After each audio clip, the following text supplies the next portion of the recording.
Indian arms, originally sold to European countries, are now ending up in Ukraine. This has raised concerns in Moscow, as artillery shells meant for European buyers have been diverted to aid Ukraine's defense against Russia. India, despite these diversions, has not intervened to stop the trade. Let's dive into this complex situation and what it means for India, Russia, and Ukraine. According to Indian and European officials, this transfer of ammunition has been going on for over a year.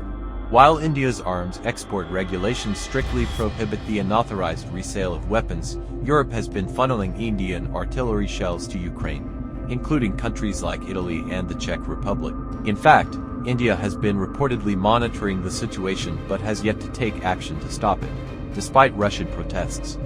Among the munitions being transferred are shells produced by Indian companies like Yantra India, Munitions India, and Kalyani Strategic Systems. The customs data shows a dramatic spike in arms exports from India to European countries, rising from just $2.8 million before the February 2022 invasion to a staggering $135.5 million by July 2024.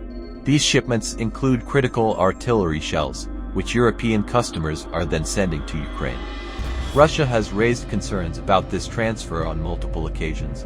The Kremlin even brought it up in a July meeting between Russian Foreign Minister Lavrov and Indian officials, as reported by 3 separate sources.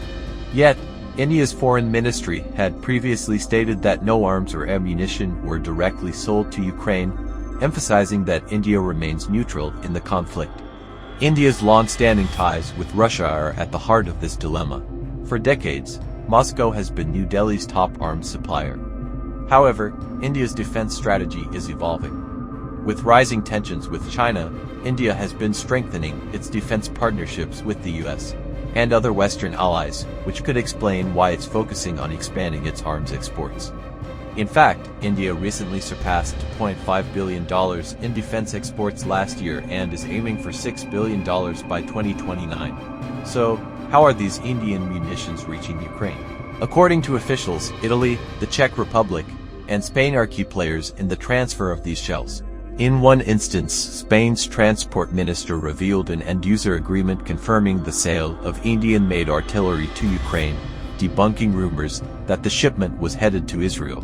It's reported that over $9 million worth of 120mm and 125mm mortar shells were shipped from India to European arms dealers, eventually reaching Ukraine. Among the major manufacturers involved is Yantra India, which recently exported over $35 million worth of empty 155mm L15A1 shells to a European customer, who in turn sent them to Ukraine. These ammunition transfers are part of a larger effort by European countries to support Ukraine in its fight against Russia. However, Russia has raised alarm, accusing these transfers of fueling the war. India is seizing the opportunity to grow its arms export market, with defense officials noting that the war in Europe has created new demand for artillery shells and other weapons. But this has led to unintended consequences. European customers are re-exporting Indian arms to Ukraine, a scenario that could further complicate India's relationship with Russia. The United States, Ukraine's primary military backer, has not directly commented on these Indian arms transfers. However, experts suggest that India's increasing cooperation with the West, combined with its desire to build a robust arms export sector, might explain why New Delhi has been reluctant to stop the trade. India's neutral stance on the Ukraine war might be more nuanced than it appears. As the war in Ukraine continues, the transfer of Indian arms through Europe raises critical questions. Will India intervene to stop the flow of weapons to Ukraine? And how will this impact India's delicate balance between its ties with Russia and its expanding role on the global arms market? Only time will tell. Stay tuned for more updates on this developing story. Like, subscribe, and hit the notification bell for the latest insights into the war in Ukraine.